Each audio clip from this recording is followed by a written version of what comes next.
Well, we're officially at the halfway mark in the 2021 NFL season. Taking a look at AFC North standings, the Ravens lead the division, but the Bengals right on their talons, and it's really a close group. Here with me today, he's a senior analyst at SportsLine, Larry Hartstein. Larry, the Ravens have a pretty solid record right now, but I want to know more about your record. How are your picks looking at the midpoint of the season? Well, went 5-4 last week, gets me to 35-18 on the season. Got a great slate of games in week 9. Let's do it. And on the topic of Baltimore, this team is still stewing over a blowout loss to the Bengals 2 weeks ago. They had a bye last week. And did that come at the right time for this team? And can they cover a lofty touchdown spread against the Minnesota Vikings this week? Yeah, the Ravens looked like they ran out of gas against the Bengals. The Bengals were fresher. The Ravens had a stretch. If you go back to preseason where they played 5 road games in 6 weeks, they also played 2 overtime games.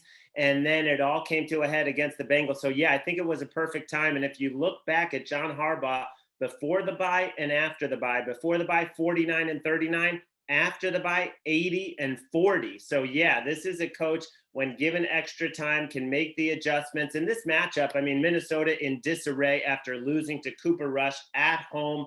Mike Zimmer getting so conservative on offense.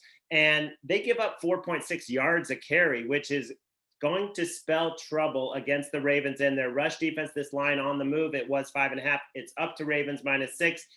This is a situation I'm either going to lay it with the Ravens or stay away. Up next, the Browns and the Bengals meeting in a crucial AFC North matchup. I got to say, I'm really excited to see how this game pans out. Cincy is favored by 2.5 in this one, but can the Bengals cover for the 12th time in the last 14 meetings between these two? Yeah, the Bengals have done well in this series against the spread, and they also actually are in great position in the division because they're 2-0 in the division. They've already taken down the Steelers and the Ravens. This would complete the trifecta for them. And I'm going to throw out last week because this was a terrible spot against the Jets. The Jets didn't even have their quarterback. They were in between a Super Bowl win over the Ravens, which was like a Super Bowl, and Cleveland on deck. It was an obvious flat spot, and they paid for it. But now I think they'll be focused. And the Browns offense is just not producing lately. Still have a lot of injuries. And I'm also worried they had another injury in the secondary to Johnston. If you look at the Browns, the defense has played well. They've been susceptible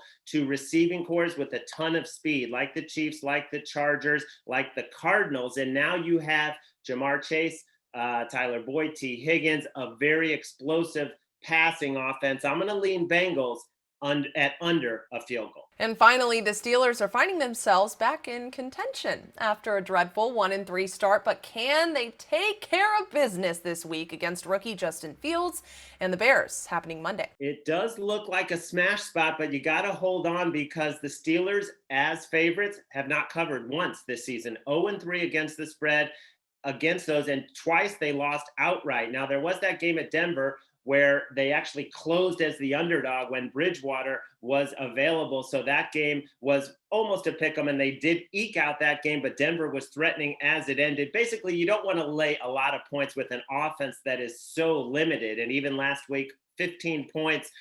Big Ben did play well, but this offense is very, very limited. And Justin Fields, even though they lost, he ran for 100 yards. They are getting his legs more in the offense. He's starting to develop. Just way too many points for me to lay with a limited offense like the Steelers. All right, Larry, we're going to see how all this pans out into the weekend and Monday. Thank you so much for hanging out with me today. I appreciate it. Anytime, Katie. You can read even more sports betting news right now over on Sportsline. I'm Katie Johnston for CBS Local Sports.